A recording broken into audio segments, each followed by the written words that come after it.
Sebelum cerita dimulai silahkan tulis di kolom komentar dari daerah mana teman-teman menonton. Dan jangan lupa like subscribe, agar channel ini semakin berkembang dan bisa menyajikan cerita yang menarik lagi.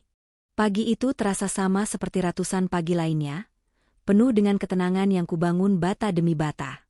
Aroma kopi hitam kesukaan Bagas, suamiku, menguar dari dapur, berbaur dengan wangi pelembut pakaian dari cucian yang baru saja kuangkat.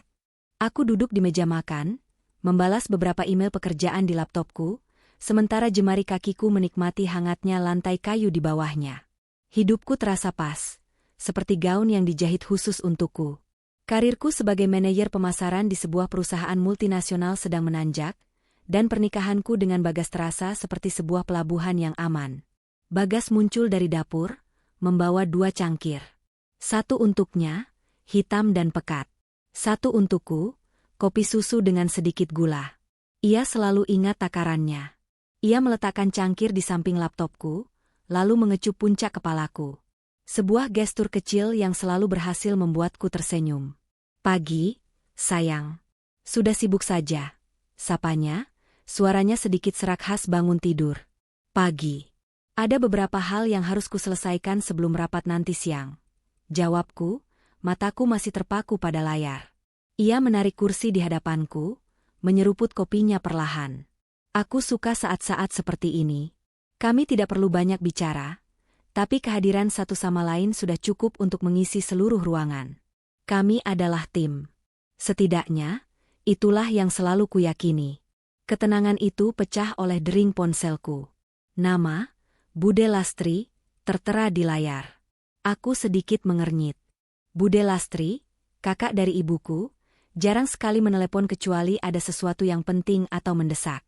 Sebentar ya, Mas, kataku pada Bagas sambil menggeser tombol hijau. Halo, Assalamualaikum, Bude.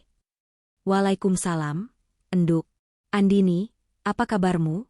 Suara Bude Lastri terdengar parau dan penuh kekhawatiran. Firasatku mulai tidak enak. Baik, Bude. Bude sendiri bagaimana? Ada apa? Kok tumben telepon pagi-pagi? Terdengar helaan napas berat dari seberang. Ini loh, Enduk. Soal Maya. Maya. Nama itu langsung membawaku pada gambaran seorang gadis kurus dengan mata yang selalu tampak takut-takut. Ia putri tunggal Bude Lastri, sepupuku. Terakhir kali aku bertemu dengannya mungkin 3 tahun lalu saat lebaran di kampung. Ia baru saja lulus SMA dan tampak kebingungan dengan masa depannya. Maya kenapa, Bude? Dia baik-baik saja, kan? Tanyaku, rasa cemas mulai merayap. Baik sih baik, Enduk. Tapi ya itu, kasihan.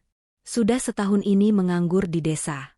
Sudah coba melamar kerja di toko-toko kecamatan, tapi tidak ada yang menerima. Sekarang kerjanya cuma bantu-bantu Bude di sawah. Kasihan, Enduk. Anak gadis satu-satunya. Bude tidak tega lihat dia begitu terus. Dia sering menangis diam-diam di kamar, mungkin merasa tidak berguna. Aku bisa membayangkan keputusasaan itu. Aku terdiam sejenak, memikirkan nasib Maya. Aku punya segalanya, sementara sepupuku sendiri merasa hidupnya tidak punya arah. Rasa iba dan tanggung jawab sebagai keluarga yang lebih beruntung mulai menyelimutiku. Bude ingin aku bantu apa? Kalau butuh uang untuk modal usaha kecil-kecilan, nanti aku kirim, Bude. Bukan itu, Enduk. Bukan uang. Tapi kalau boleh, Bude mau minta tolong carikan pekerjaan apa saja untuk Maya di kota. Apa saja, Enduk. Jadi pembantu di rumahmu juga tidak apa-apa. Yang penting dia ada kegiatan, ada penghasilan sendiri. Biar dia tidak sedih terus di sini. Permintaan itu menusuk hatiku. Seorang ibu yang rela putrinya menjadi pembantu demi melihatnya bahagia. Aku melirik ke arah Bagas. Ia menatapku dengan tatapan bertanya, seolah mencoba membaca percakapan dari raut wajahku. Begini, Bude. Biar aku bicarakan dulu dengan Mas Bagas. Ya, nanti aku telepon Bude lagi. Iya, Enduk. Terima kasih banyak sebelumnya, ya. Maaf merepotkanmu. Setelah menutup telepon, aku menghela napas panjang. Aku menceritakan semuanya pada Bagas, tentang kondisi Maya dan permintaan Bude Lastri. Bagas mendengarkan dengan saksama, alisnya sedikit bertaut. Kasihan juga, ya, komentarnya setelah aku selesai. Tapi apa kamu yakin, sayang? Mempekerjakan keluarga sendiri itu kadang rumit. Apalagi sampai tinggal di sini. Aku tahu, Mas. Tapi dia sepupuku satu-satunya. Aku tidak tega. Bude bilang, jadi pembantu pun tidak apa-apa. Tapi aku tidak mungkin menjadikannya pembantu. Mungkin dia bisa jadi asisten pribadiku? Pekerjaanku kan sedang banyak sekali. Aku butuh seseorang untuk mengatur jadwal, menyiapkan dokumen, hal-hal seperti itu. Sepertinya dia bisa mempelajarinya. Bagas tampak berpikir sejenak. Ide bagus. Tapi apa dia bisa? Maksudku, pekerjaan seperti itu butuh ketelitian dan kemampuan adaptasi yang cepat. Kita ajari, Mas. Pelan-pelan. Yang penting niatnya dulu. Aku merasa ini hal yang benar untuk dilakukan. Kita sudah lebih dari cukup, Mas. Tidak ada salahnya kan menolong keluarga yang sedang kesusahan. Bagas tersenyum lembut, senyum yang selalu bisa meluluhkan hatiku. Ia mengulurkan tangannya, menggenggam tanganku di atas meja. Kamu memang hatimu mulia, sayang. Aku setuju. Kalau itu bisa membuatnya lebih baik dan tidak merepotkanmu. Kenapa tidak? Telepon budemu, bilang padanya Maya bisa datang kapan saja. Hatiku menghangat. Inilah Bagas yang kukenal. Suportif dan penuh pengertian. Aku pun segera menelepon Bude Lastri kembali, menyampaikan kabar baik itu. Isak tangis bahagia Bude di seberang telepon, membuatku semakin yakin bahwa keputusanku ini adalah yang terbaik. Seminggu kemudian, Maya tiba. Aku dan Bagas menjemputnya di stasiun. Ia turun dari kereta ekonomi dengan satu tas ransel usang dan sebuah kardus yang diikat tali rafia. Penampilannya persis seperti yang kuingat. Kurus, kulitnya sedikit gelap terbakar matahari, dan tatapannya selalu menunduk. Ia mengenakan blus bunga-bunga yang warnanya sudah sedikit pudar dan rok panjang. Saat melihatku, matanya berkaca-kaca. Ia langsung menyalamiku dan mencium tanganku bolak-balik. Terima kasih, Mbak Andini. Terima kasih banyak. Ucapnya berulang kali, suaranya bergetar. Sama-sama, Mei. Tidak usah sungkan begitu. Ayo, kenalkan ini Mas Bagas, suamiku. Maya menangkupkan kedua tangannya di depan dada, sedikit membungkuk ke arah Bagas. Mas Bagas, sapanya pelan, nyaris tak terdengar. Panggil saja Mas, tidak apa-apa. Anggap saja rumah sendiri, ya, kata Bagas dengan ramah. Perjalanan pulang terasa sedikit canggung. Maya lebih banyak diam, memandangi gedung-gedung tinggi dari jendela mobil dengan tatapan takjub. Aku mencoba mengajaknya bicara tentang kehidupannya di kampung, dan ia menjawab seperlunya dengan jawaban-jawaban singkat. Sesampainya di rumah, matanya semakin melebar melihat ukuran rumah kami yang jauh berbeda dari rumah panggung sederhananya di desa. Aku mengantarnya ke kamar tamu di lantai bawah, kamar yang cukup luas dengan kamar mandi di dalam. Ini kamarmu selama di sini, Mei. Bereskan saja barang-barangmu. Istirahat dulu, ya. Pasti capek. Ia meletakkan kardusnya di lantai, matanya masih menyapu seluruh ruangan. Ini kamarku, Mbak. Bagus sekali. Seperti di TV. Aku tersenyum. Iya, anggap saja kamarmu sendiri. Air matanya kembali menggenang. Mbak Andini baik sekali. Aku tidak tahu harus bagaimana membalasnya. Tidak usah dipikirkan. Kamu cukup bekerja dengan baik dan jujur saja, itu sudah lebih dari cukup. Mulai besok, aku akan ajari kamu pelan-pelan soal pekerjaanmu, ya? Hari-hari pertama, Maya benar-benar menunjukkan kesungguhannya. Ia bangun lebih pagi dariku, membersihkan sebagian rumah meskipun kami sudah punya asisten rumah tangga yang datang 2 hari sekali. Ia belajar dengan sangat cepat. Dalam sebulan, ia sudah hafal jadwalku di luar kepala. Ia menyiapkan pakaian kerjaku, membuatkan sarapan sederhana, dan memastikan semua dokumen yang kubutuhkan untuk rapat sudah tersusun rapi di dalam tasku. Ia sosok yang pendiam tapi sangat cekatan. Setiap kali aku atau Bagas memujinya, pipinya akan bersemu merah dan ia akan menunduk malu. Ia sangat menghormati kami, terutama Bagas. Setiap kali Bagas pulang kerja, Maya akan sigap membukakan pintu dan mengambilkan tas kerjanya. Maya ini benar-benar anugerah, ya. Pekerjaanmu jadi lebih ringan sekarang, kata Bagas suatu malam saat kami sedang bersantai di ruang keluarga. Maya sedang di dapur, membuatkan kami teh hangat. Iya, Mas. Aku senang dia betah di sini, dan dia sangat membantu. Dia juga sepertinya hormat sekali padaku. Kadang aku sampai tidak enak sendiri dilayani seperti itu, lanjut Bagas sambil tertawa kecil. Aku ikut tertawa. Mungkin karena di kampung, laki-laki memang sangat dihormati. Apalagi kamu kepala keluarga di sini. Kami melihat Maya datang membawa nampan berisi 2 cangkir teh dan sepiring kecil pisang goreng. Ia meletakkannya dengan hati-hati di atas meja. Terima kasih, ya, Mei, kataku. Terima kasih, Mei, timpal Bagas. Maya hanya mengangguk kecil, tersenyum tipis, lalu berbalik hendak kembali ke dapur. Mei, sini duduk dulu. Temani kami mengobrol, ajak Bagas. Maya tampak ragu. Tidak apa-apa, Mas. Saya di belakang saja. Sudah, tidak apa-apa. Duduk saja. Kamu kan juga keluarga, bujukku. Dengan ragu, ia akhirnya duduk di sofa tunggal yang agak jauh dari kami. Ia tidak banyak bicara, hanya mendengarkan obrolan kami sambil sesekali tersenyum. Saat itu, aku melihatnya bukan lagi sebagai asisten, tapi benar-benar sebagai adik. Rumah kami terasa lebih hidup dengan kehadirannya. Aku merasa bahagia, merasa telah melakukan hal yang benar. Aku menaungi seorang sepupu yang membutuhkan pertolongan, memberinya harapan dan masa depan. Aku tidak pernah tahu bahwa di bawah atap yang sama, aku sedang memelihara benih dari kehancuranku sendiri. Waktu berjalan begitu cepat. Tanpa terasa, sudah hampir setahun Maya tinggal bersama kami. Ia telah berubah. Bukan lagi gadis desa pemalu yang kutemui di stasiun. Rambutnya kini terawat, pakaiannya jauh lebih modis. Seringkali aku yang memberinya baju-baju lamaku yang masih bagus atau mengajaknya berbelanja sesekali. Ia sudah pandai merias wajah tipis-tipis, membuatnya tampak segar dan lebih percaya diri.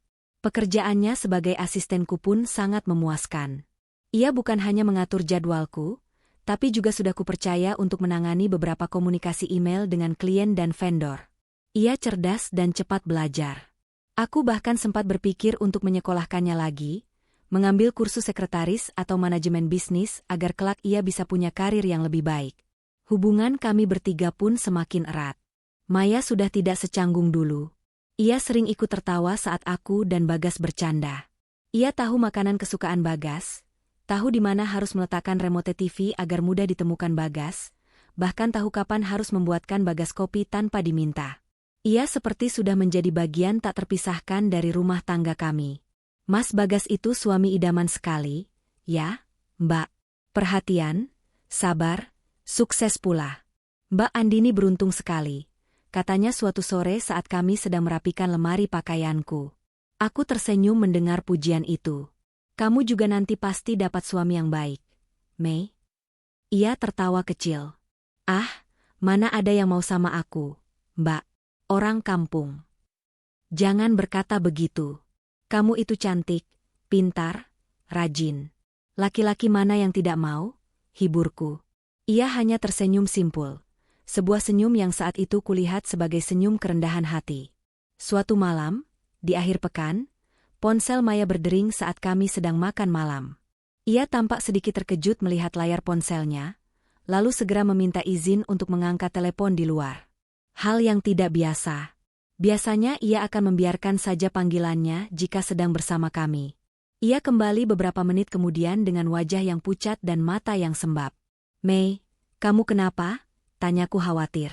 Bagas juga berhenti makan dan menatapnya. Ibu, Mbak, Ibu, jawabnya terbata-bata, air matanya mulai jatuh. Ibu sakit. Aku dan Bagas saling berpandangan. Sakit apa? Tanya Bagas dengan nada tenang. Tidak tahu, Mas. Tadi yang telepon Pak D. Katanya ibu sudah beberapa hari ini lemas, tidak mau makan. Tadi sore pingsan, sekarang dibawa ke puskesmas kecamatan. Di kampung kan tidak ada rumah sakit besar. Hatiku langsung mencelos. Ya sudah, kamu jangan panik. Kita doakan ibumu tidak apa-apa. Besok pagi kita cari tiket. Kamu pulang, Ya, biar aku yang urus tiketnya. Maya menggeleng cepat, air matanya semakin deras. Tidak usah, Mbak. Aku pamit berhenti kerja saja. Aku terkejut. Berhenti kerja? Kenapa harus berhenti? Kamu bisa ambil cuti, Mei. Sebulan, 2 bulan, atau berapa lama pun sampai ibumu sembuh. Setelah itu kamu bisa kembali lagi ke sini. Tidak, Mbak. Ibu cuma punya aku.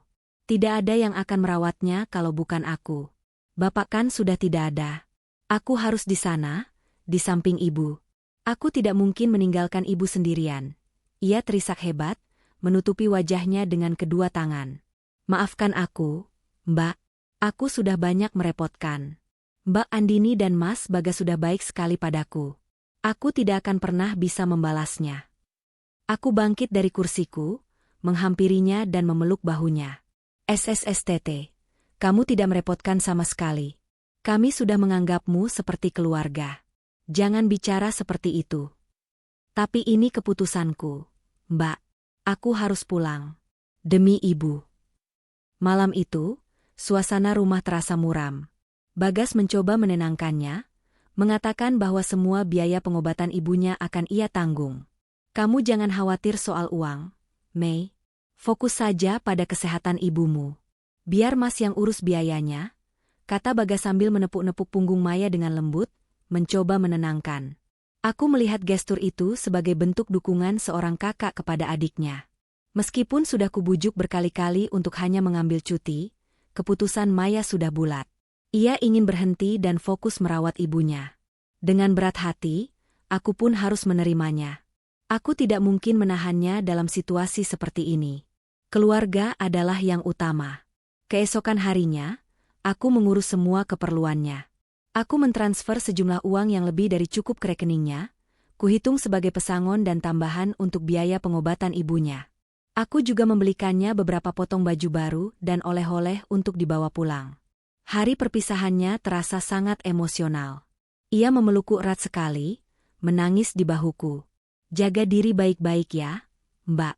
Jangan terlalu lelah bekerja. Terima kasih untuk semuanya. Aku tidak akan pernah melupakan kebaikan Mbak dan Mas Bagas. Kamu juga, ya. Sering-sering kabari kami kondisi ibumu.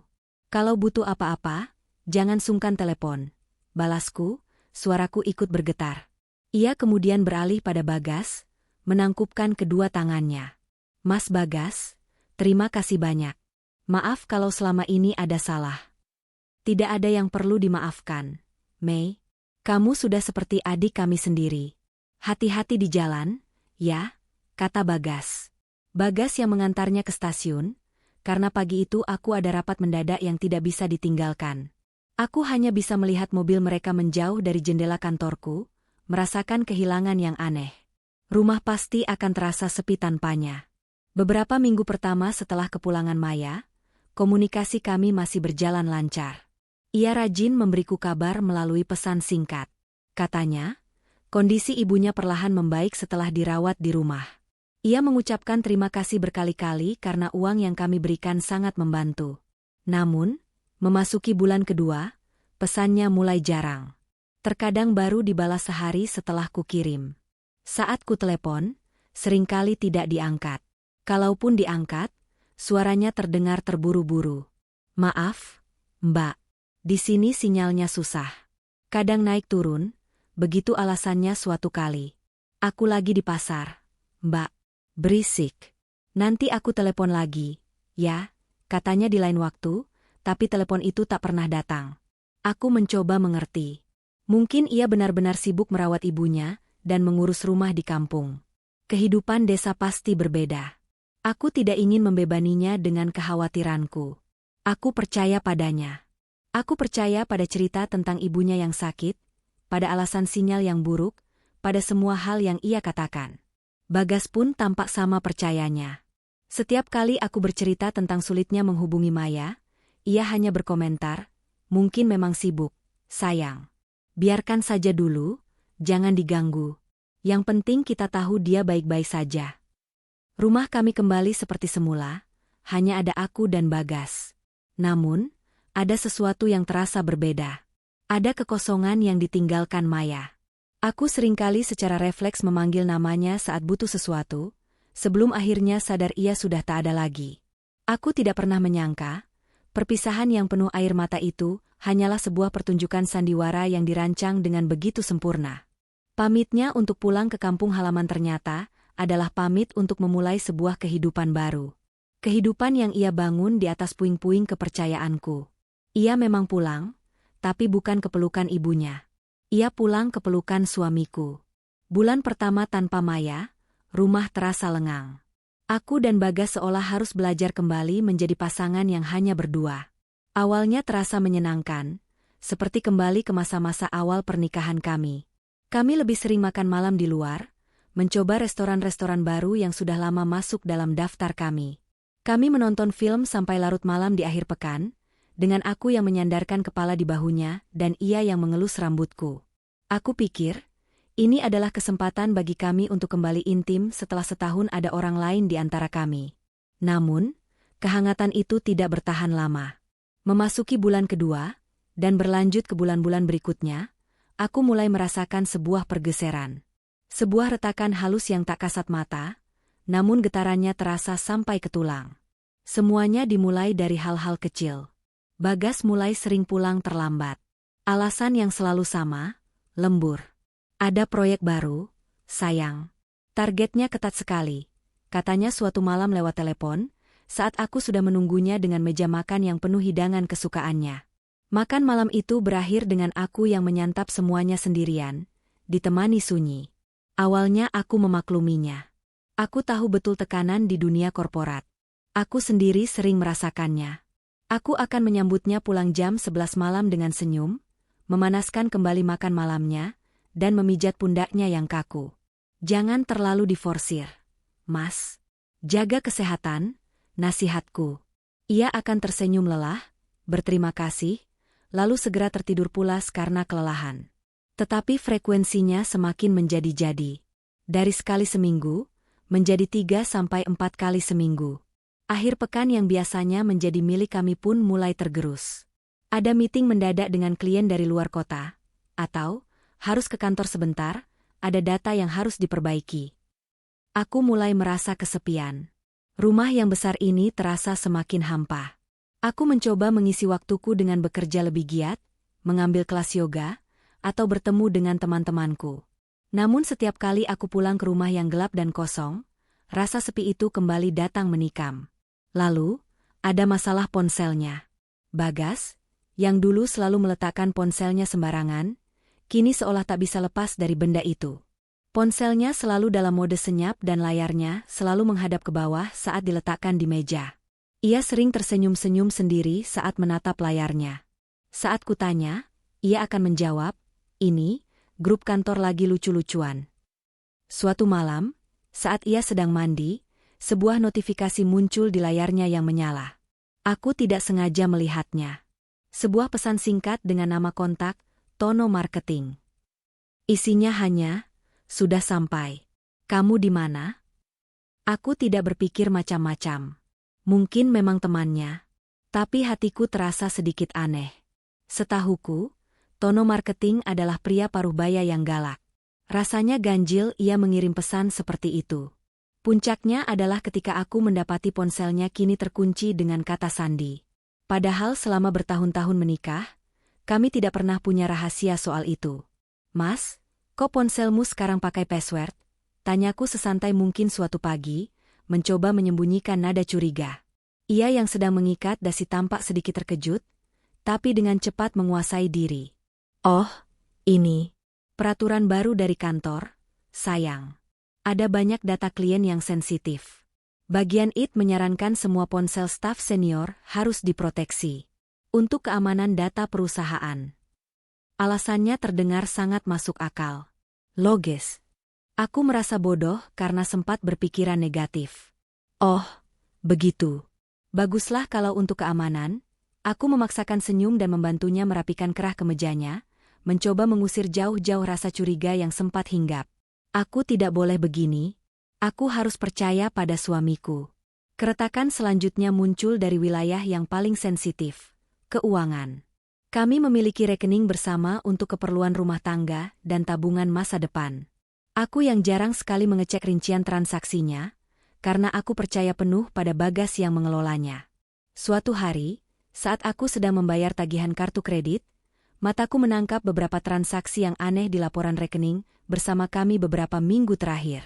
Ada tagihan dari sebuah restoran Jepang mewah di pusat kota, pada hari di mana Bagas mengaku sedang lembur dan hanya makan malam dengan nasi kotak di kantor.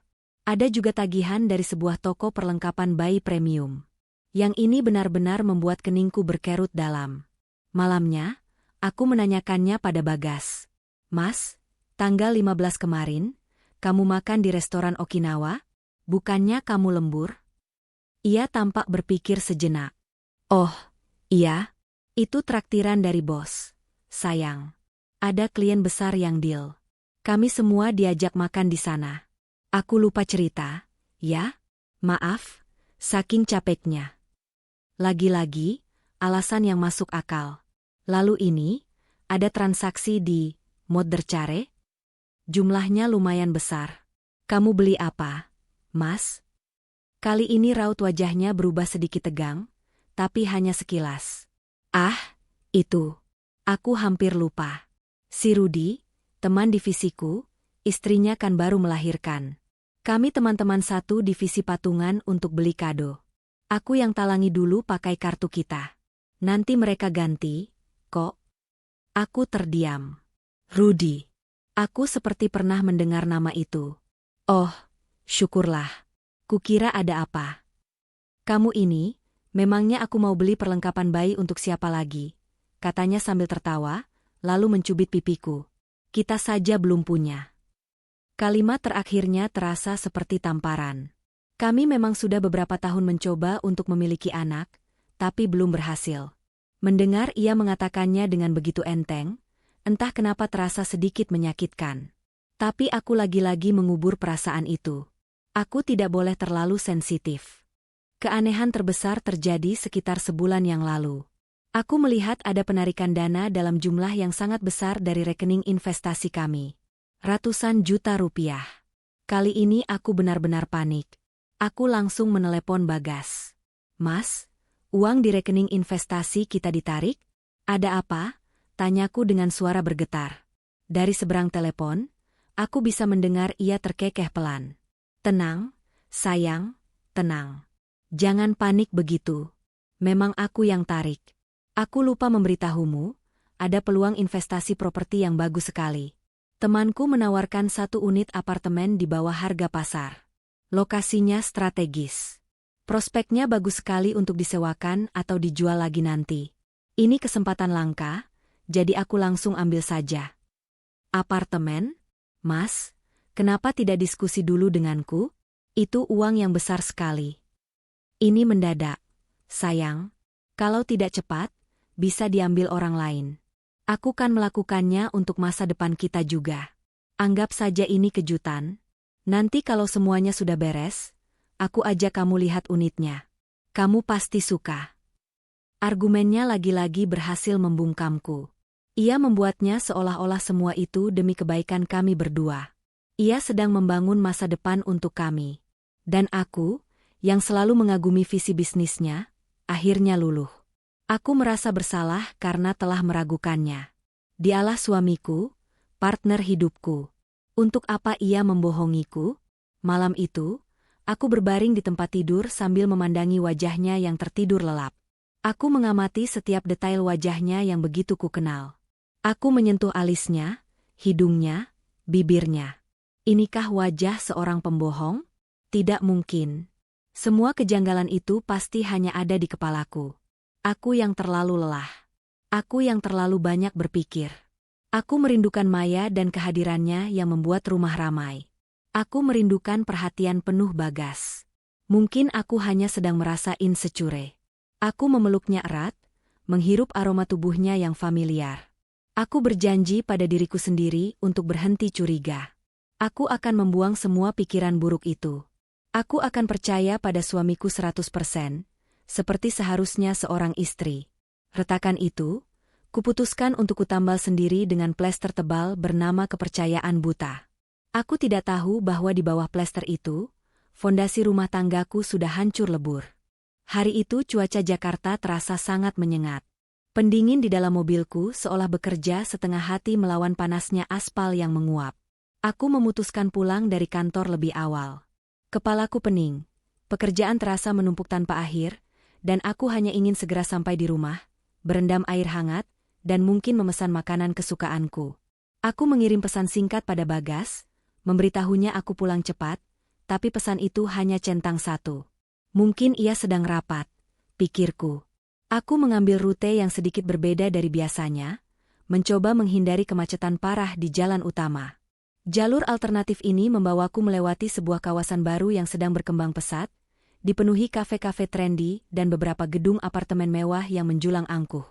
Tepat di depan lobi salah satu apartemen paling megah bernama The Serenity Residence, lalu lintas tiba-tiba berhenti total. Aku menghela napas pasrah, menyandarkan punggungku di kursi mobil. Kuputar lagu-lagu klasik yang menenangkan dari radio, mencoba meredakan pening di kepalaku. Mataku iseng mengamati lobi apartemen yang sibuk itu. Orang-orang berlalu lalang dengan pakaian mahal, beberapa petugas keamanan berjaga dengan sigap.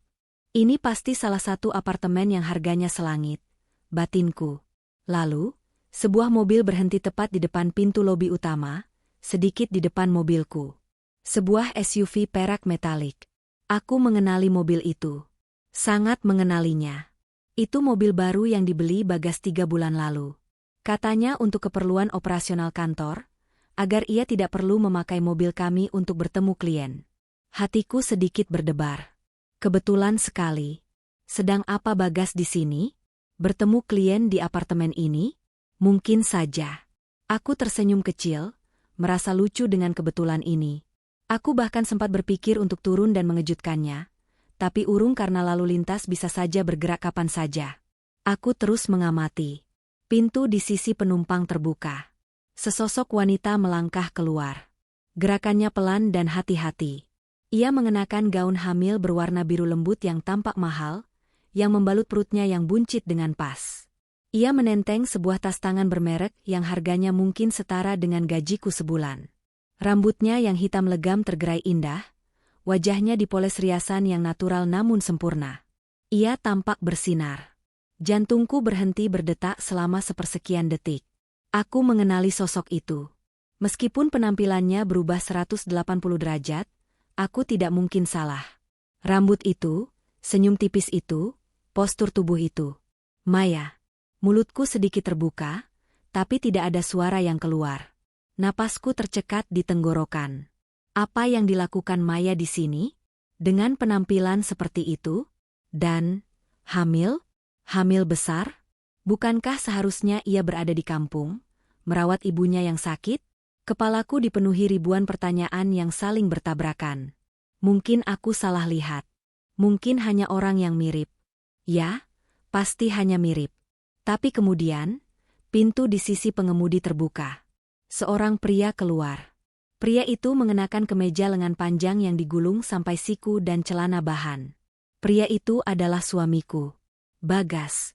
Dunia di sekitarku seolah menjadi sunyi. Suara klakson mobil yang saling bersahutan mendadak hilang. Lagu klasik dari radioku menjadi senyap. Yang bisa kudengar hanyalah detak jantungku sendiri yang berdebam begitu keras, seolah hendak merobek rongga dadaku. Bagas tidak melihat ke arahku. Matanya hanya tertuju pada satu orang. Ia berjalan memutari mobil, menghampiri Maya dengan senyum di wajahnya. Senyum yang begitu tulus, begitu hangat. Senyum yang sudah berbulan-bulan tidak pernah kulihat ia berikan padaku. Ia mengulurkan tangannya, dan Maya menyambutnya. Mereka tidak berkata apa-apa. Tapi tatapan mata mereka sudah menjelaskan segalanya. Lalu, Bagas melakukan sesuatu yang menghancurkan sisa-sisa duniaku menjadi debu. Ia menunduk sedikit, lalu dengan gerakan yang paling lembut dan penuh kasih sayang, ia meletakkan telapak tangannya di atas perut buncit Maya. Ia mengelusnya perlahan, tatapannya penuh pemujaan. Seolah di dalam perut itu ada seluruh alam semestanya. Maya tertawa kecil, tawa bahagia seorang wanita yang dicintai. Ia menyandarkan kepalanya sejenak di bahu Bagas. Pemandangan itu, pemandangan suamiku, menggandeng mesra sepupuku yang sedang hamil besar, di depan lobi apartemen mewah. Semua kepingan puzzle yang selama ini kuabaikan, lembur yang tak berkesudahan, ponsel yang berpassword, tagihan restoran, toko perlengkapan bayi, penarikan uang ratusan juta untuk investasi apartemen. Semuanya kini menyatu menjadi sebuah gambar utuh yang mengerikan. Investasi itu nyata. Inilah investasinya. Sebuah kehidupan baru. Sebuah keluarga baru. Yang dibangun dengan uangku, di belakang punggungku. Mereka berjalan bergandengan tangan, masuk ke dalam lobi kaca yang berkilauan itu, tampak seperti pasangan suami istri paling bahagia di dunia. Mereka pulang ke rumah mereka. Dan aku hanya bisa duduk di sini, membeku di dalam sangkar besiku. Tanganku gemetar hebat di atas setir. Air mata mulai mengaburkan pandanganku, jatuh satu persatu tanpa bisa kucegah. Ini bukan mimpi buruk. Ini nyata. Rasa sakitnya begitu tajam, begitu fisik, seolah ada tangan tak terlihat yang meremas jantungku hingga berhenti berdetak. Klakson dari mobil di belakangku menyadarkanku bahwa lalu lintas sudah mulai bergerak. Tapi aku tidak bisa menggerakkan kakiku. Aku tidak bisa berpikir. Aku tidak bisa bernapas. Yang bisa kulakukan hanyalah menatap kosong ke arah lobi apartemen itu, tempat suamiku baru saja menghilang bersama wanita lain yang sedang mengandung anaknya. Wanitanya adalah sepupu yang dulu kuberi naungan di bawah atapku. Malam itu aku tidak bisa tidur. Aku berbaring memunggunginya, merasakan setiap gerakannya di ranjang yang sama. Ranjang pernikahan kami kini terasa dingin dan tercemar. Aku berpura-pura tidur saat ia mencoba memelukku dari belakang, menahan napas agar isak tangisku tidak terdengar. Keesokan paginya, aku bangun dengan mata bengkak dan kepala yang berat. Aku berangkat ke kantor lebih pagi, menghindari sarapan bersamanya. Sepanjang pagi, aku tidak bisa fokus bekerja. Aku terus-menerus mengecek ponselku, menunggu kabar dari Rika. Sekitar pukul 11 siang, sebuah email masuk. Subjeknya, data penting. Dari Rika. Jantungku berdebar kencang. Dengan tangan gemetar, aku membuka email itu. Isinya adalah beberapa lampiran file PDF. Yang pertama adalah data kepemilikan unit. Di sana tertulis dengan jelas. Pemilik, Bagas Wijoyo. Apartemen, The Serenity Residence. Tower, Cendana. Lantai, 25. Nomor unit, 2507. Lampiran kedua adalah salinan akta jual beli. Tanggal transaksinya tercantum di sana. 3 bulan yang lalu. Persis saat ia memberitahuku tentang peluang investasi. Dan lampiran terakhir adalah yang paling menghancurkan. Rika berhasil mendapatkan data transaksi dari bank. Sebuah salinan transfer dana. Sejumlah uang yang sangat besar, ditarik dari rekening investasiku, rekening atas namaku yang sudah kumiliki jauh sebelum menikah, yang kupercayakan padanya untuk dikelola, ditransfer ke rekening developer apartemen. Tanggalnya sama persis dengan tanggal di akta jual beli. Semuanya terbukti. Ia tidak hanya mengkhianati pernikahanku, ia juga telah merampokku. Ia menggunakan uang hasil kerja kerasku, keringatku, untuk membelikan sangkar emas bagi selingkuhannya. Sepupuku. Amarah yang tadinya hanya bara kecil, kini meledak menjadi kobaran api yang membakar habis sisa-sisa cinta dan kepercayaanku padanya. Rasa sakit itu masih ada, tapi kini dibalut oleh amarah yang dingin dan keinginan untuk menuntut balas. Apartemen itu bukan hanya saksi bisu. Ia adalah bukti kejahatan. Dan aku akan menggunakan bukti itu untuk menghancurkan mereka. Aku tidak tahu berapa lama aku duduk membeku di dalam mobil. 10 menit? Setengah jam? 1 jam? Waktu seolah kehilangan maknanya. Lalu lintas di sekitarku sudah kembali lancar, mobil-mobil melesat pergi, tapi aku tetap terpaku di posisiku, di pinggir jalan, dengan mesin mobil yang masih menyala. Pemandangan itu terus berputar di kepalaku seperti sebuah film rusak. Senyum Bagas. Perut buncit Maya. Tangan Bagas yang mengelus perut itu. Lobi apartemen yang menelan mereka berdua. Setiap detailnya terpatri begitu jelas, begitu menyakitkan. Air mataku sudah kering, meninggalkan jejak perih di pipiku. Rasa sakit yang tadinya tajam dan menusuk kini berubah menjadi dingin yang merayap, membekukan seluruh organ tubuhku dari dalam. Aku merasa hampa. Kosong. Seolah jiwaku telah dicabut paksa dari ragaku. Ini tidak mungkin nyata. Bagas yang kukenal tidak akan melakukan ini. Maya yang polos itu tidak akan sejahat ini. Pasti ada penjelasan lain. Pasti ini hanya kesalahpahaman yang luar biasa besar. Aku mencoba mencari-cari serpihan alasan yang bisa menyangkal apa yang baru saja kulihat dengan mata kepalaku sendiri. Mungkin Maya adalah istri dari klien Bagas? Mungkin Bagas hanya bersikap ramah? Mungkin. Tapi aku tahu aku sedang membohongi diriku sendiri. Tatapan mata mereka, sentuhan mesra itu, tidak mungkin bisa dipalsukan. Itu adalah tatapan dan sentuhan dua orang yang saling memiliki, yang berbagi rahasia dan masa depan. Getaran ponsel di tasku menyentakanku dari lamunan bekuku. Nama Bagas tertera di layar. Untuk beberapa saat, aku hanya menatap nama itu, merasakan gelombang rasa mual yang hebat. Dengan tangan yang masih gemetar, aku menolak panggilan itu. Beberapa detik kemudian, sebuah pesan masuk. "Sayang, kamu di mana? Kok tumben belum sampai rumah? Aku barusan selesai meeting, ini mau jalan pulang." Meeting. Kebohongan itu terasa begitu lancar, begitu normal. Ia bahkan tidak sadar bahwa aku baru saja menyaksikan panggung sandiwaranya dari barisan penonton paling depan. Rasa dingin di dalam diriku perlahan mulai berubah menjadi bara. Bara api amarah yang kecil, namun panas. Aku tidak bisa pulang. Tidak sekarang. Jika aku pulang dan melihat wajahnya, aku tidak tahu apa yang akan kulakukan. Aku butuh jawaban. Aku butuh bukti. Aku tidak akan membiarkannya mengelak atau memutarbalikkan fakta. Aku tidak akan membiarkannya menipuku lebih jauh lagi. Wanita yang tadinya hancur dan menangis di dalam mobil ini perlahan sirna, digantikan oleh sosok lain. Sosok yang lebih dingin, lebih fokus. Aku menyalakan kembali mobilku, bukan untuk pulang, tapi untuk memutar balik dan berhenti di sebuah kafe yang letaknya tidak jauh dari apartemen itu, dengan posisi parkir yang memberiku pemandangan jelas ke arah lobi. Aku akan menunggu. Aku tidak tahu apa yang kutunggu, tapi aku akan menunggu. Jam-jam berlalu dengan lambat. Aku memesan secangkir kopi yang bahkan tidak kusentuh.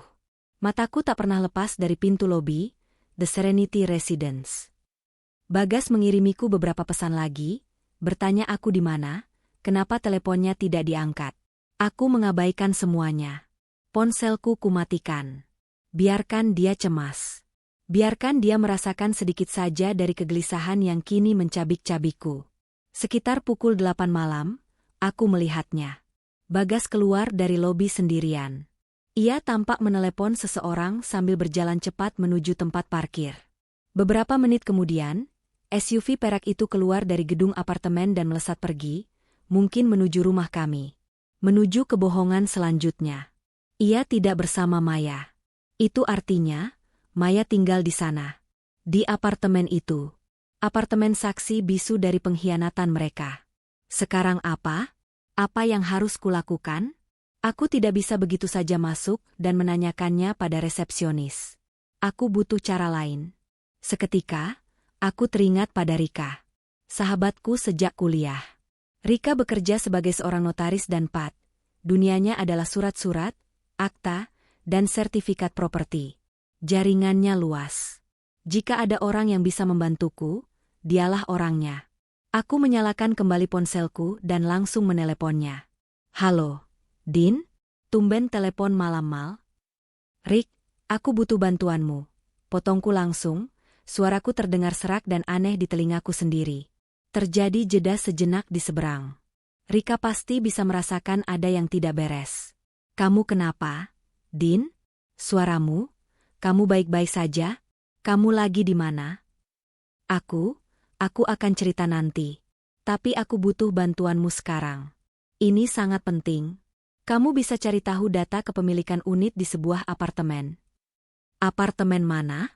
Tergantung developernya. Tapi biasanya bisa. Ada apa memangnya? Desak Rika, nada bicaranya berubah serius. Aku menelan ludah, mencoba menjaga suaraku agar tidak bergetar. Namanya, The Serenity Residence. Aku tidak tahu nomor unitnya. Tapi aku perlu tahu, siapa saja pemilik unit yang namanya Bagas, Bagas Wijoyo. Bagas? Suami kamu? Maksudmu apa? Din? Air mataku kembali mengancam akan tumpah. Tolong, Rick. Cari tahu saja dulu. Aku mohon. Aku akan jelaskan semuanya nanti. Rika tidak bertanya lebih jauh. Ia tahu aku sedang dalam masalah besar. Oke, tenang. Kirimkan aku detail nama lengkap Bagas dan nama apartemennya. Aku akan coba cek lewat kenalanku. Tapi mungkin butuh waktu. Besok pagi aku kabari secepatnya. Terima kasih, Rick. Terima kasih banyak. Setelah menutup telepon, aku merasa sedikit lebih lega, meski hatiku masih hancur berkeping-keping. Setidaknya aku sudah melakukan sesuatu. Aku tidak hanya diam dan menerima. Aku pulang ke rumah malam itu dengan perasaan campur aduk. Saat aku masuk, Bagas langsung menyambutku di ruang tamu dengan wajah cemas. Sayang, kamu dari mana saja? Aku khawatir sekali. Di telepon tidak diangkat, di chat tidak dibalas. Ia mencoba memelukku, tapi aku menghindar dengan kaku. Maaf, ponselku mati. Tadi ada urusan mendadak dengan teman. Jawabku dingin, tanpa menatap matanya. Aku langsung berjalan menuju kamar kami. Urusan apa sampai selarut ini? Kamu tidak apa-apa? Tanyanya lagi, mengikutiku dari belakang. Aku berhenti di depan pintu kamar. Aku berbalik menatapnya. Untuk pertama kalinya malam itu, aku menatap wajahnya lekat-lekat. Wajah yang dulu kupuja, kini tampak seperti topeng orang asing. Aku mencari-cari jejak kebohongan di matanya. Dan aku menemukannya. Aku tidak apa-apa. Hanya lelah, kataku, lalu masuk ke kamar dan menutup pintu, membiarkannya berdiri kebingungan di luar. Aku pulang kerja tepat waktu hari itu. Tidak lebih cepat, tidak lebih lambat. Sepanjang perjalanan, pikiranku bekerja menyusun strategi. Aku tidak akan mengamuk. Aku tidak akan histeris. Aku akan menghadapinya dengan kepala dingin. Aku akan menyajikan fakta, satu persatu, dan melihatnya terperangkap dalam jaring kebohongannya sendiri. Di rumah, aku mencetak semua dokumen yang dikirimkan Rika.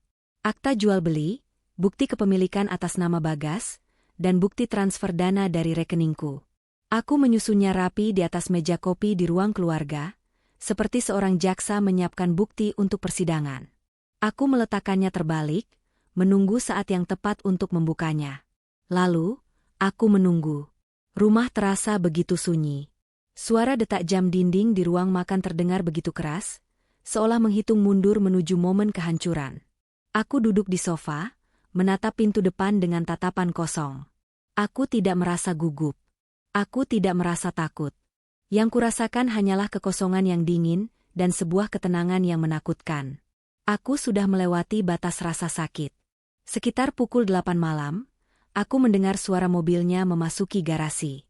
Suara pintu mobil ditutup, lalu suara langkah kakinya mendekat. Pintu depan terbuka. Assalamualaikum. Sayang, sapanya seperti biasa. Ia masuk dan melihatku duduk di sofa. Ia tersenyum, senyum palsu yang kini membuatku muak. Sudah lama pulang?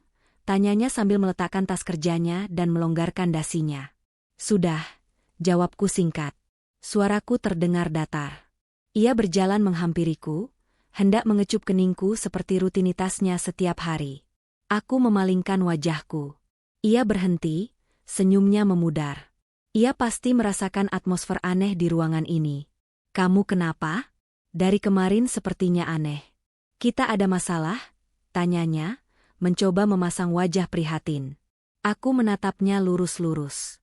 Aku yang seharusnya bertanya, Mas, kita ada masalah. Ia tampak bingung. Maksudmu? Aku mengambil napas dalam-dalam. Bagaimana harimu? Sibuk? Banyak meeting? Ya, seperti biasa. Lumayan padat, jawabnya, sedikit waspada. Meeting di mana saja hari ini? Tanyaku lagi, suaraku masih tanpa emosi. Di kantor saja. Lalu tadi sore bertemu klien di salah satu mall di selatan. Kebohongan. Mengalir begitu saja dari mulutnya. Oh, begitu. Tidak mampir ke apartemen, The Serenity Residence? Tanyaku. Aku sengaja menyebut nama itu dengan penekanan yang jelas. Seketika, aku melihat perubahan di matanya. Keterkejutan. Kepanikan. Tapi ia menutupinya dengan sangat cepat. Ia tertawa kecil, tawa yang terdengar sumbang. The Serenity Residence? Untuk apa aku ke sana? Tidak ada urusan di sana, elaknya. Kamu ini ada-ada saja. Yakin? Desakku. Kemarin sore aku melihat mobilmu parkir di lobi apartemen itu. Wajahnya menjadi sedikit pucat. Kemarin? Ah, mungkin kamu salah lihat. Sayang, mobil seperti mobilku kan banyak. Kemarin sore aku rapat maraton di kantor sampai malam. Kamu kan tahu sendiri aku pulang telat. Gaslighting. Ia mencoba membuatku meragukan penglihatanku sendiri. Meragukan kewarasanku.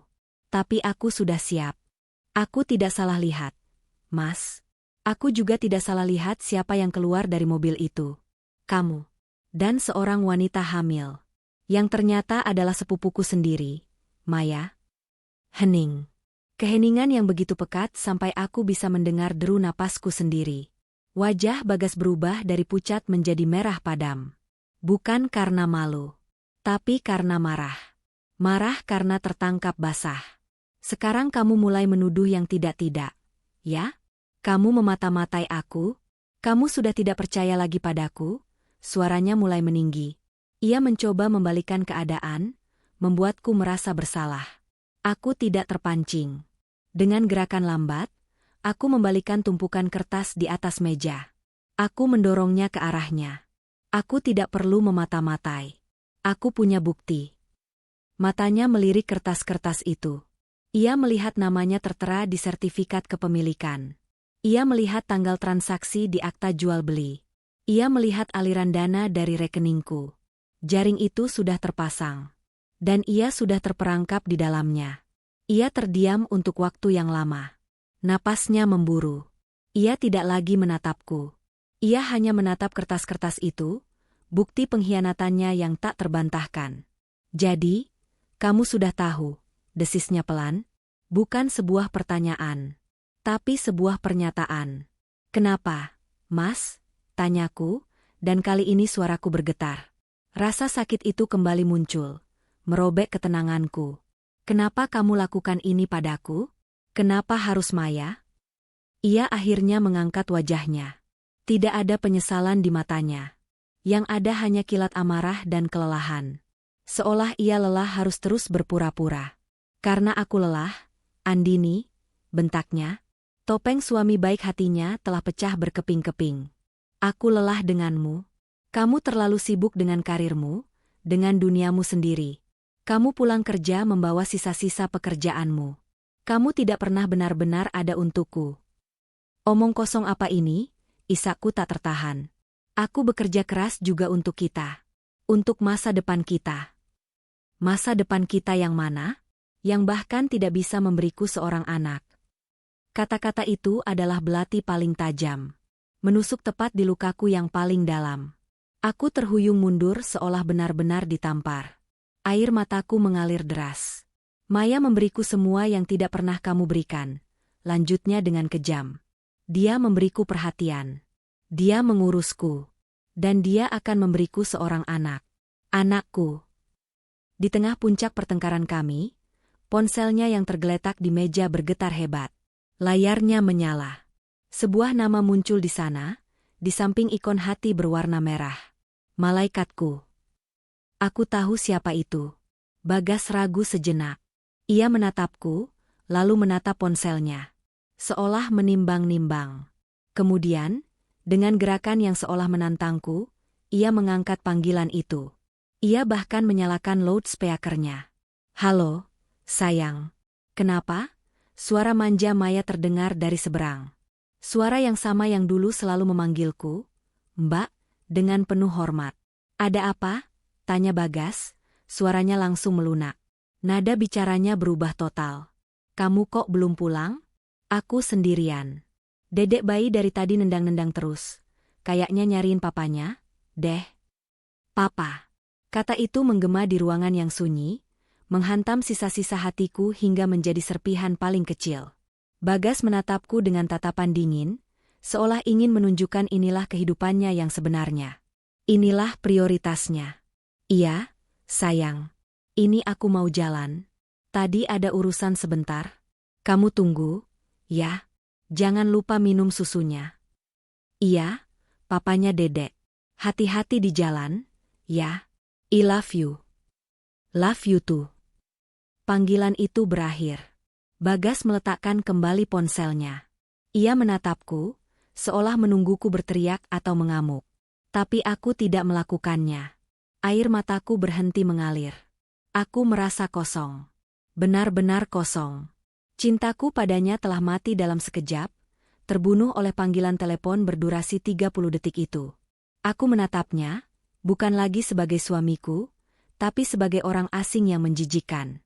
Pergi, desisku. Suaraku nyaris tak terdengar, namun penuh dengan ketegasan yang tak terbantahkan. Apa? Aku bilang, pergi dari rumah ini. Sekarang juga. Kembalilah ke apartemenmu, ke malaikatmu, dan ke anakmu. Aku sudah selesai. Pernikahanku sudah selesai. Dan perangku baru saja akan dimulai. Setelah pintu tertutup dan suara mobil Bagas menghilang di telan malam, keheningan yang ia tinggalkan terasa lebih menyakitkan daripada kebisingan pertengkaran kami. Rumah ini, yang dulu menjadi istana dan pelabuhan amanku, kini terasa seperti museum yang memamerkan artefak-artefak dari kehidupan yang telah mati. Foto pernikahan kami di dinding tampak mengejekku. Sofa tempat kami biasa menonton film terasa dingin dan asing. Amarah yang tadi berkobar hebat mulai mereda, menyisakan jelaga pahit di dasar hatiku.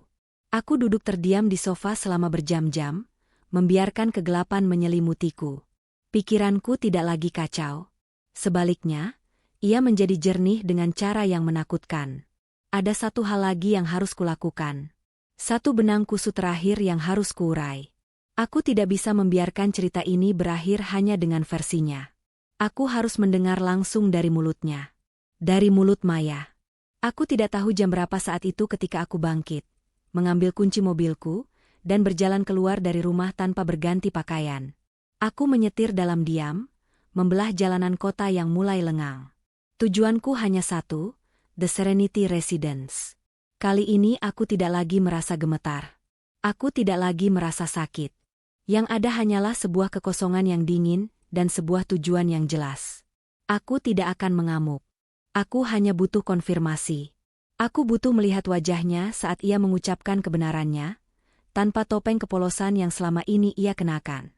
Sesampainya di apartemen, aku memarkir mobilku di basement tamu. Aku berjalan menuju lobi dengan langkah mantap. Penampilanku mungkin sedikit berantakan, wajah sembab, mata merah, tapi aku mengangkat daguku tinggi-tinggi. Di meja resepsionis, seorang wanita muda menyapaku dengan ramah. "Selamat malam, Ibu. Ada yang bisa dibantu?"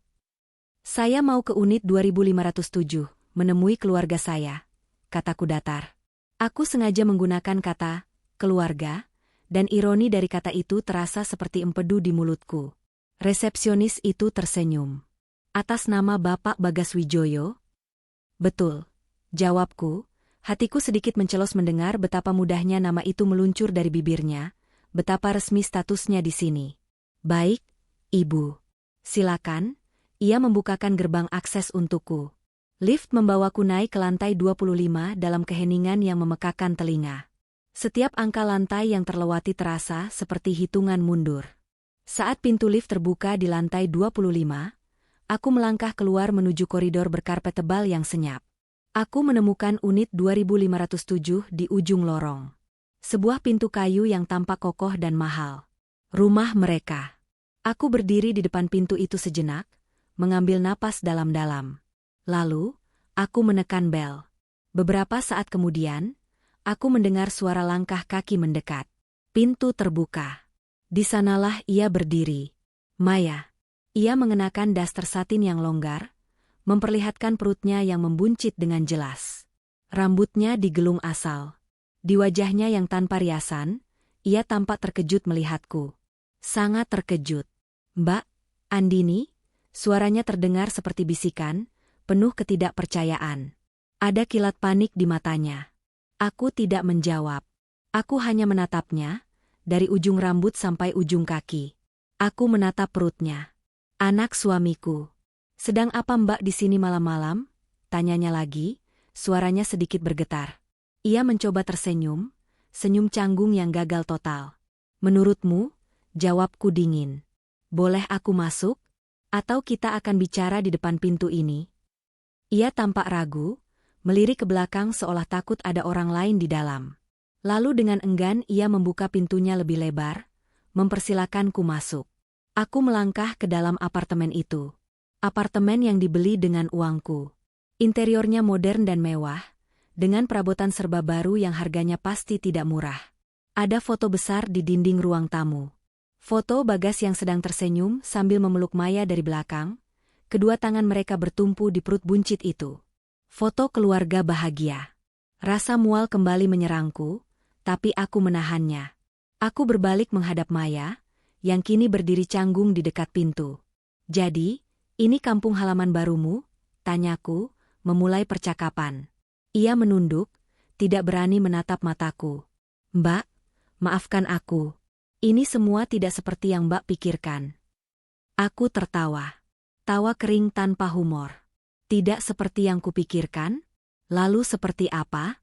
Coba jelaskan padaku, Mei.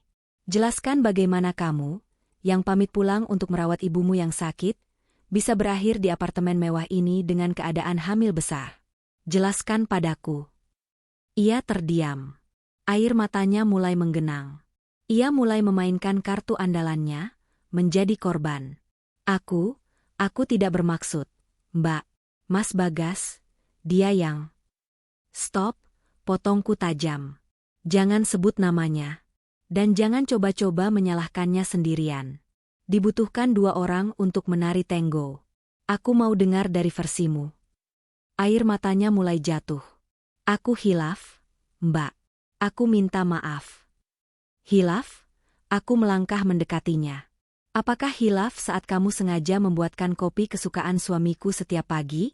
Apakah hilaf saat kamu, tidak sengaja, mengeluh padanya bahwa kamu kesepian? Apakah hilaf saat kamu diam-diam mengiriminya pesan di belakangku? Matanya melebar. Ia terkejut, aku tahu. Saat itulah aku sadar. Semua potongan-potongan kecil dari masa lalu mulai bermunculan di kepalaku. Kilas balik yang kini terlihat begitu jelas. Aku teringat suatu hari, beberapa bulan sebelum ia pamit, aku menemukan sepasang anting emas sederhana di kamarnya. Saat kutanya, ia menjawab itu adalah tabungannya selama bekerja. Buat ibu di kampung, Mbak, katanya. Sekarang aku sadar, aku pernah melihat anting yang persis sama di katalog toko perhiasan yang sedang dilihat Bagas di laptopnya seminggu sebelumnya. Aku teringat malam saat aku dan Bagas bertengkar kecil karena masalah sepele. Keesokan paginya, Maya datang padaku dengan mata sembab. Maya nggak sengaja dengar Mbak sama Mas Bagas bertengkar tadi malam. Maya jadi sedih. Mas Bagas kelihatan stres sekali ya, Mbak? Kasihan. Saat itu aku melihatnya sebagai bentuk simpati. Sekarang aku melihatnya sebagai upaya untuk menabur garam di atas luka. Ia mengamatiku. Mempelajari kelemahanku. Aku teringat betapa seringnya ia memuji Bagas di depanku. Mas Bagas sabar sekali, ya, Mbak. Mas Bagas itu panutan. Semua pujian itu bukanlah kekaguman polos. Itu adalah klaim. Ia sedang menandai teritorinya secara perlahan. Kamu merencanakannya, bukan? Desisku, mataku menatapnya tajam. Semuanya. Sejak awal. Datang ke sini dengan wajah memelas, mengambil hatiku, mengambil kepercayaanku. Semua itu hanya bagian dari rencanamu untuk mendapatkan suamiku. Untuk mendapatkan semua ini, aku menggerakkan tanganku, menunjuk ke seluruh isi apartemen. Melihat semua kedoknya telah terbuka, tangisannya berhenti. Ekspresi korban di wajahnya perlahan menghilang, digantikan oleh sesuatu yang lain. Sesuatu yang dingin, keras, dan penuh kemenangan. Ia menegakkan tubuhnya. Ia tidak lagi menunduk. Ia balas menatapku, dan untuk pertama kalinya aku melihat sorot mata aslinya. Sorot mata yang angkuh. Kalaupun iya, kenapa? Katanya. Suaranya tidak lagi bergetar. Mbak punya segalanya. Karir, rumah mewah, suami yang sempurna. Apa salahnya aku menginginkan sedikit dari kebahagiaan itu? Aku terperangah. Sedikit? Kamu menyebut ini Sedikit? Kamu menghancurkan pernikahanku, Maya. Pernikahan Mbak memang sudah rapuh, balasnya tajam. Mbak terlalu sibuk mengejar uang sampai lupa caranya mengurus suami. Mas Bagas butuh perhatian. Dia butuh rumah yang hangat untuk pulang. Bukan hanya gedung megah yang dingin. Dan aku memberikannya itu. Kamu tidak tahu apa-apa tentang pernikahanku. Aku tahu, sergahnya. Aku tahu lebih banyak dari Mbak. Aku tahu makanan kesukaannya. Aku tahu ia tidak suka kopi yang terlalu manis. Aku tahu ia butuh dipijat saat lelah. Dan yang terpenting, ia berhenti sejenak, tatapannya turun ke perutnya, dan senyum sinis tersungging di bibirnya. Aku bisa memberinya apa yang selama ini paling ia inginkan. Apa yang tidak pernah bisa Mbak berikan. Seorang anak. Seorang pewaris. Rasa sakit yang paling dalam menghantamku. Lebih sakit dari saat aku melihatnya bersama Bagas. Lebih sakit dari semua kebohongan yang telah terungkap. Ia menggunakan rahasia terbesarku, lukaku yang paling dalam, sebagai senjatanya. Aku menatapnya, menatap perutnya. Anak itu tidak akan pernah mendapatkan kebahagiaan yang dibangun di atas penderitaan orang lain. Ia tertawa. Kita lihat saja nanti. Pada akhirnya, laki-laki akan memilih wanita yang bisa memberinya keturunan. Dan Mas Bagas sudah memilihku. Mbak sudah kalah. Sudah cukup. Aku sudah mendengar semua yang perlu kudengar. Aku sudah melihat wajah aslinya. Tidak ada lagi air mata. Tidak ada lagi rasa sakit. Yang tersisa hanyalah rasa jijik yang luar biasa. Aku berbalik, berjalan menuju pintu tanpa mengucapkan sepatah kata pun lagi. Mau kemana, Mbak? Tanyanya dari belakang dengan nada mengejek. Mau mengadu pada Mas Bagas? Percuma. Dia akan lebih memilihku. Aku berhenti di ambang pintu, tapi tidak berbalik. Aku tidak akan mengadu pada siapapun. Kataku pelan, suaraku kembali dingin dan stabil. Aku akan mengambil kembali semua yang menjadi milikku. Termasuk uang yang membeli apartemen ini. Nikmatilah sangkar emasmu selagi bisa, Maya. Karena sebentar lagi, aku akan merobohkannya. Setelah mengatakan itu, aku melangkah keluar dan menutup pintu di belakangku, meninggalkan topeng kepolosannya yang telah hancur berserakan di lantai apartemen haram itu. Perjalanan pulang dari apartemen Maya terasa seperti perjalanan menembus lorong gelap tanpa ujung. Aku tidak ingat bagaimana aku menyetir. Aku tidak ingat jalan mana yang kulewati. Yang aku tahu, saat aku tiba di depan rumahku, aku merasa seperti orang asing. Rumah itu bukan lagi milikku. Kehidupan di dalamnya bukan lagi milikku. Semuanya telah direnggut. Aku masuk ke dalam rumah yang kosong dan langsung menuju kamar tidur. Di sanalah, di tempat yang seharusnya menjadi ruang paling pribadi dan aman, pertahananku akhirnya runtuh. Aku tidak menangis. Aku meraung. Sebuah raungan panjang yang keluar dari bagian paling dalam jiwaku. Raungan seekor binatang yang terluka. Aku menjatuhkan diriku ke lantai, memukul-mukul dadaku yang terasa begitu sesak seolah akan meledak. Rasa sakit, amarah, penghinaan, dan keputusasaan bercampur menjadi satu, menciptakan badai emosi yang begitu dahsyat. Aku hancur. Benar-benar hancur. Semua yang kupercaya, semua yang kubangun, semuanya bohong. Suamiku, keluargaku, pernikahanku, semuanya ilusi. Aku tidak tahu berapa lama aku terbaring di lantai yang dingin itu. Hari berganti malam, dan malam berganti pagi. Aku tidak makan. Aku tidak minum. Aku hanya berbaring di sana, di dalam kegelapan, membiarkan diriku tenggelam dalam lautan penderitaan. Aku ingin menyerah. Aku ingin menghilang. Rasanya lebih mudah mati daripada harus menanggung beban pengkhianatan ini. Ponselku berdering berkali-kali. Panggilan dari kantor, dari ibuku, dan paling sering, dari Rika. Aku mengabaikan semuanya. Aku tidak punya kekuatan untuk bicara dengan siapapun. Aku tidak punya kata-kata untuk menjelaskan kehancuran ini. Pada hari ketiga, saat aku merasa sudah mencapai titik terendah dalam hidupku, bel rumahku berbunyi tanpa henti. Aku mencoba mengabaikannya, tapi suara itu terus-menerus terdengar, memaksaku untuk bangkit. Dengan langkah gontai dan tubuh yang terasa ringkih, aku berjalan ke depan dan membuka pintu. Rika berdiri di sana. Wajahnya penuh dengan kekhawatiran. Saat melihat kondisiku, rambut acak-acakan, mata bengkak, pakaian yang sama selama 3 hari, ekspresinya berubah menjadi syok. Andini, ya Tuhan, kamu kenapa? Ia tidak menunggu jawabanku. Ia langsung masuk, menuntunku ke sofa, dan memelukku dengan erat. Di dalam pelukannya, tangis yang selama ini tertahan akhirnya pecah. Aku menangis sesenggukan seperti anak kecil, membasahi bahunya dengan air mataku. Rika tidak berkata apa-apa. Ia hanya membiarkanku menangis, mengelus punggungku dengan sabar sampai isak tangisku mereda. Setelah aku sedikit tenang, ia pergi ke dapur dan kembali dengan segelas air hangat dan sepotong roti. Minum ini. Dan makan. Sekarang, perintahnya dengan nada yang tidak menerima penolakan. Aku menggeleng. Aku tidak lapar. Aku tidak peduli. Kamu harus makan. Kamu mau mati konyol di sini? Membiarkan mereka menang dengan mudah? Kata-katanya menusukku. Membiarkan mereka menang. Tidak. Aku tidak mau. Dengan tangan gemetar, aku menerima gelas dan roti itu. Aku minum perlahan, merasakan air hangat mengalir di tenggorokanku yang kering. Aku mencoba menggigit roti itu, meskipun rasanya seperti menelan pasir. Setelah memastikan ada sesuatu yang masuk ke perutku, Rika duduk di hadapanku.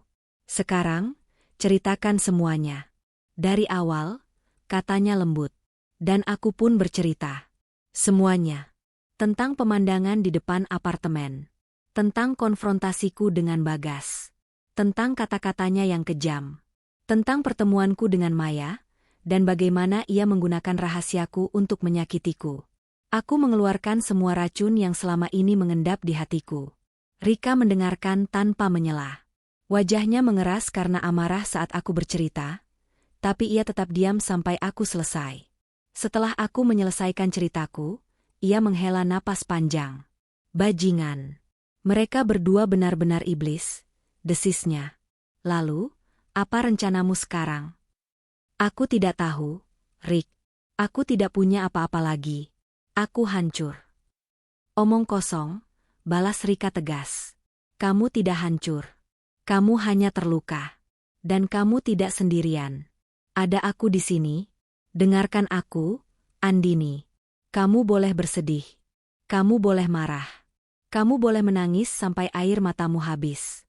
Tapi setelah itu, kamu harus bangkit. Kamu harus berjuang. Ia mencondongkan tubuhnya ke depan, menatap mataku lekat-lekat. Kamu mau membiarkan mereka hidup bahagia di apartemen yang dibeli dengan uangmu? Membiarkan perempuan ular itu melahirkan anaknya dengan nyaman sementara kamu di sini meratapi nasib? Tidak. Kita tidak akan membiarkan itu terjadi. Kita akan ambil kembali semua yang menjadi hakmu. Setiap sennya. Semangat dalam suara Rika menular padaku. Percikan api kecil mulai menyala di dalam diriku yang tadinya dingin dan kosong. Iya benar. Aku tidak boleh menyerah. Menyerah berarti memberikan kemenangan mutlak pada mereka. Apa yang harus kulakukan? Tanyaku, suaraku masih lemah tapi tidak lagi putus asa. Pertama, kita butuh pengacara. Pengacara perceraian terbaik di kota ini. Aku kenal satu orang. Namanya Bu Sinta. Dia galak seperti anjing buldog dan pintar seperti ular. Dia akan memakan pengacara mereka hidup-hidup. Besok pagi, kita temui dia. Kedua, lanjutnya, mulai hari ini, kamu harus mengamankan semua asetmu. Pisahkan semua rekeningmu dari Bagas. Bekukan rekening bersama. Kumpulkan semua bukti kepemilikan aset yang kamu punya sebelum menikah. Slip gaji, sertifikat rumah warisan orang tuamu, semuanya. Kita harus membuktikan bahwa sebagian besar hartamu adalah milikmu pribadi, bukan harta Gonogini. Dan ketiga, yang paling penting, Rika menggenggam tanganku erat.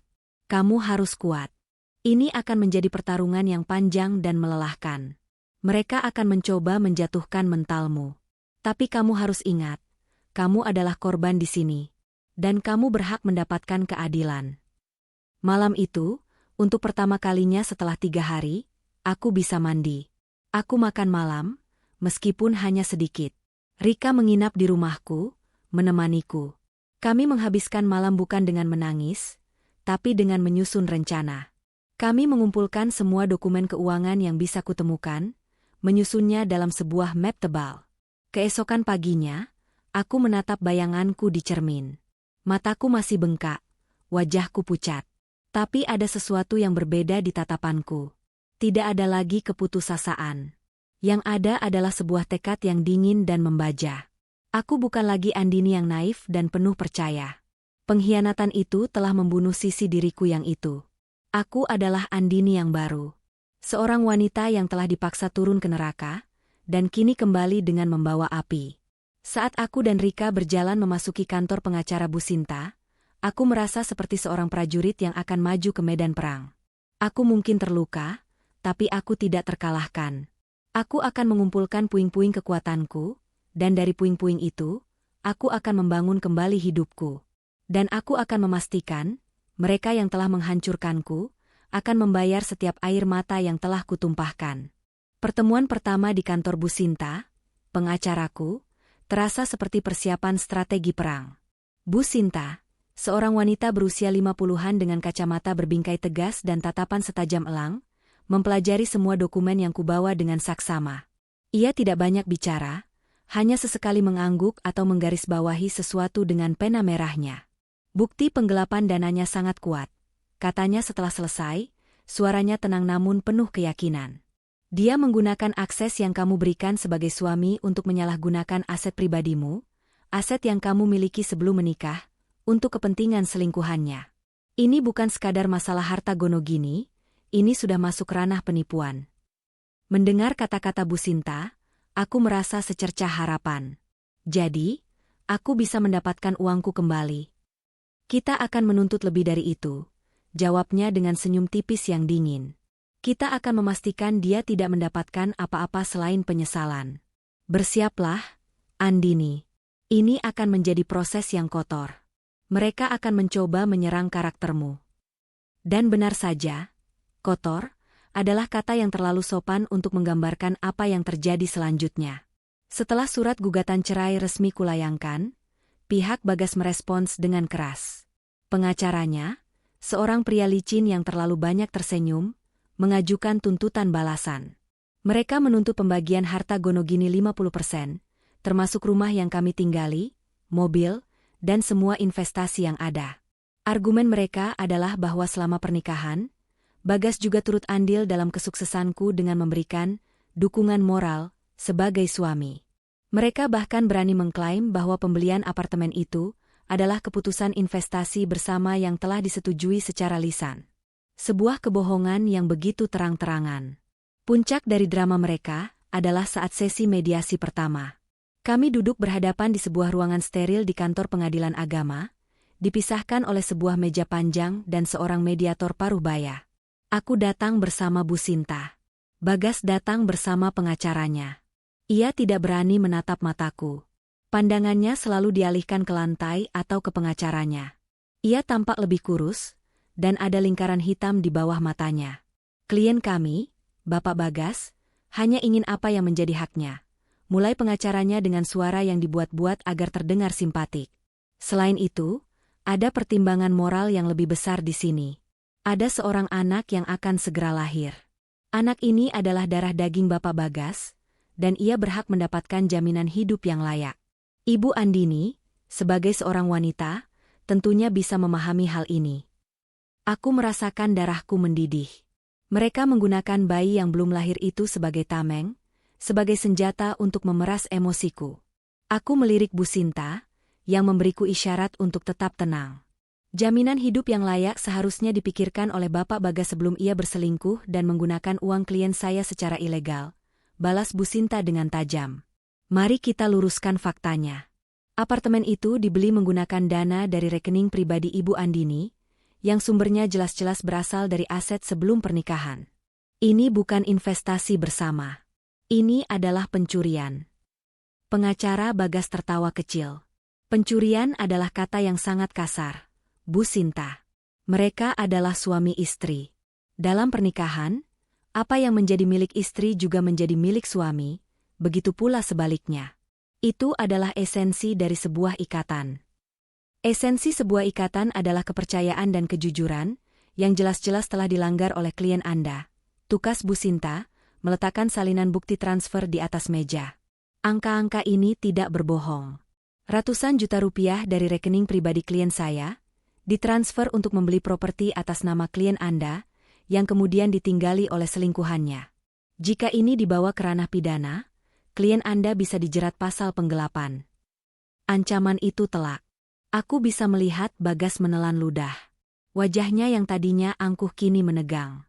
Pengacaranya mencoba taktik lain. Baiklah, kita tidak perlu sejauh itu. Mari kita bicara sebagai manusia. Klien saya mengakui kesalahannya. Ia hilaf. Tapi kini ada nyawa baru yang harus dipertanggungjawabkan. Nona Maya sedang hamil tua, kehamilannya cukup rentan karena stres. Klien saya hanya ingin memastikan anaknya lahir dengan selamat dan punya masa depan. Apakah Ibu Andini tega melihat seorang bayi tidak punya tempat tinggal yang layak? Bagas kemudian mengeluarkan sesuatu dari tasnya. Sebuah foto hasil USG. Ia mendorongnya ke tengah meja, ke arahku. Ini anakku, Din, katanya pelan, untuk pertama kalinya bicara langsung padaku.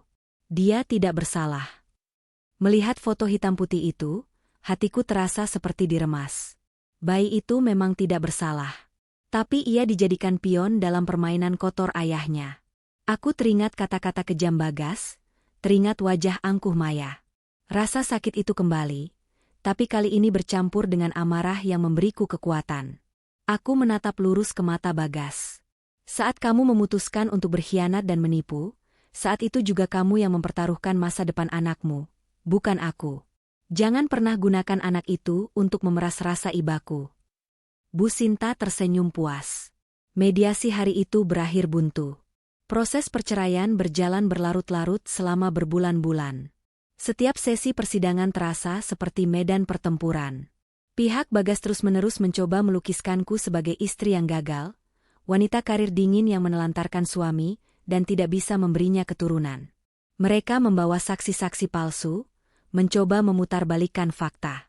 Rasanya begitu melelahkan, secara mental dan emosional. Ada malam-malam di mana aku kembali merasa putus asa. Aku menangis sendirian, bertanya-tanya kapan badai ini akan berakhir. Tapi setiap pagi, aku akan teringat pada wajah Rika yang menyemangatiku, pada ketegasan Bu Sinta, dan pada harga diriku sendiri yang telah mereka injak-injak. Aku akan bangkit, mengenakan pakaian terbaikku, dan berjalan memasuki ruang sidang dengan kepala tegak. Mereka meremehkanku. Mereka pikir aku akan hancur dan menyerah. Mereka tidak tahu bahwa mereka tidak menghancurkanku. Mereka justru telah menempa baja di dalam diriku. Di tengah-tengah proses itu, aku mendengar kabar bahwa Maya telah melahirkan seorang bayi laki-laki. Bagas mencoba menggunakan momen itu lagi di pengadilan, membawa akta kelahiran sebagai bukti tambahan kebutuhannya akan harta. Tapi Bu Sinta dengan cerdas mematahkannya. Yang mulia, kelahiran seorang anak dari hasil perselingkuhan tidak bisa dijadikan pembenaran atas tindak kejahatan finansial yang telah dilakukan penggugat terhadap klien saya. Justru ini menunjukkan bahwa penggugat telah dengan sengaja merencanakan kehidupan barunya dengan cara menipu dan merugikan istri sahnya. Argumen itu mengunci posisi kami. Badai perceraian ini memang dahsyat, menerbangkan semua sisa-sisa kenangan indah yang pernah ada. Tapi aku tidak lagi takut. Aku berdiri kokoh di tengah badai itu, memegang erat bukti-bukti kebenaran. Aku tahu, sebentar lagi, langit akan kembali cerah. Hari putusan sidang terasa seperti akhir dari sebuah maraton yang panjang dan menyiksa. Aku duduk di kursi pengunjung, diapit oleh Rika dan Bu Sinta. Jantungku berdebar kencang, tapi aku berusaha memasang wajah setenang mungkin. Di seberang ruangan, Bagas duduk dengan wajah lesu. Ia tampak jauh lebih tua dari usianya. Hakim ketua membacakan putusannya dengan suara yang tegas dan jelas. Aku mendengarkan setiap katanya seperti mantra. Gugatan cerai dikabulkan. Hak asuh tidak relevan. Lalu, bagian yang paling kunantikan, pembagian harta. Majelis hakim, berdasarkan bukti-bukti yang tak terbantahkan, memutuskan bahwa apartemen, The Serenity Residence, harus dijual. Seluruh hasil penjualannya, setelah dipotong pajak dan biaya, harus dikembalikan 100% kepadaku, karena terbukti dibeli menggunakan dana pribadiku secara tidak sah. Rumah yang kami tinggali ditetapkan sebagai milikku sepenuhnya, karena merupakan harta bawaan dari warisan orang tuaku. Bagas hanya berhak mendapatkan sebagian kecil dari investasi yang benar-benar kami bangun bersama selama pernikahan, jumlah yang tidak seberapa dibandingkan dengan apa yang ia tuntut. Putusan itu seperti sebuah palu godam yang menghantam sisa-sisa kesombongan Bagas. Ia terduduk lemas di kursinya. Selesai. Semuanya sudah selesai. Saat aku berjalan keluar dari gedung pengadilan, aku tidak merasakan euforia kemenangan. Tidak ada keinginan untuk bersorak. Yang kurasakan adalah kelegaan. Sebuah kelegaan yang begitu dalam, seolah sebuah beban seberat gunung baru saja diangkat dari pundakku. Aku menghirup udara sore itu, dan untuk pertama kalinya setelah sekian lama, aku merasa bisa bernapas dengan lega. Badai itu telah benar-benar berlalu. 1 tahun kemudian, aku tidak lagi tinggal di rumah besar yang penuh kenangan pahit itu. Aku menjualnya dan membeli sebuah apartemen yang lebih kecil, tapi hangat dan nyaman, dengan balkon yang menghadap ke arah timur. Ini adalah tempatku, istanaku sendiri, yang kubangun dengan tanganku sendiri. Hidupku telah berubah. Aku memfokuskan energiku pada pekerjaan dan diriku sendiri. Aku mendapatkan promosi jabatan menjadi direktur pemasaran, sebuah pencapaian yang dulu hanya ada dalam mimpiku. Aku mulai menekuni hobi lama yang sempat terlupakan, melukis. Kanvas-kanvas berisi warna-warna cerah kini menghiasi dinding apartemenku. Aku juga lebih sering menghabiskan waktu bersama orang-orang yang benar-benar peduli padaku, seperti Rika dan keluargaku. Luka itu masih ada. Ia akan selalu menjadi bagian dari diriku, seperti bekas luka yang tidak akan pernah hilang sepenuhnya. Tapi ia tidak lagi terasa sakit saat disentuh. Ia telah menjadi pengingat, bukan tentang pengkhianatan, tapi tentang kekuatan yang tidak pernah kuduga kumiliki. Suatu sore, saat sedang bersantai bersama Rika di sebuah kafe, ia memberitahuku sebuah kabar. Kamu tahu? Aku dengar dari temanku, Bagas dan Maya sekarang tinggal di rumah kontrakan kecil di pinggiran kota. Kata Rika hati-hati. Oh ya? Jawabku sambil menyeruput latekku, nadaku terdengar biasa saja. Iya. Katanya apartemen itu sudah laku terjual. Setelah Bagas kehilangan pekerjaan karena skandal perceraian kalian tersebar di kantornya, hidup mereka jadi sulit. Maya katanya sering mengeluh, tidak terbiasa hidup susah. Aku terdiam sejenak, mencerna informasi itu. Setahun yang lalu, berita seperti ini mungkin akan membuatku merasa puas. Tapi sekarang, aku tidak merasakan apa-apa. Tidak ada rasa senang karena dendamku terbalas, tidak juga rasa kasihan. Yang ada hanyalah ketidakpedulian. Mereka seperti tokoh dalam sebuah buku yang sudah selesai kubaca dan kusimpan di rak paling atas. Cerita mereka bukan lagi urusanku. Biarlah, kataku akhirnya. Itu kehidupan yang mereka pilih. Rika tersenyum, sepertinya lega dengan reaksiku. Kamu sudah benar-benar move on, ya? Aku balas tersenyum. Iya, aku sudah memaafkan mereka. Serius? Serius. Tapi bukan untuk mereka. Aku memaafkan mereka untuk diriku sendiri. Agar aku bisa melepaskan semua beban itu dan berjalan maju, tanpa harus menoleh ke belakang lagi. Malam itu, aku tidak bisa tidur. Bukan karena gelisah, tapi karena perasaan damai yang meluap. Aku berjalan ke balkon apartemenku. Kota di bawah sana berkelip seperti lautan bintang. Angin malam meniup rambutku dengan lembut. Aku memikirkan kembali perjalananku.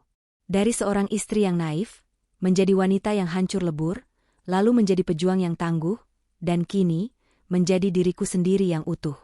Aku telah kehilangan pernikahan, tapi aku menemukan diriku sendiri. Aku belajar bahwa kebahagiaan sejati tidak datang dari orang lain, tapi dari dalam diri kita sendiri. Saat garis cahaya pertama mulai mewarnai langit di ufuk timur, aku tersenyum. Fajar yang baru telah tiba. Hidupku adalah sebuah kanvas kosong yang terbentang di hadapanku.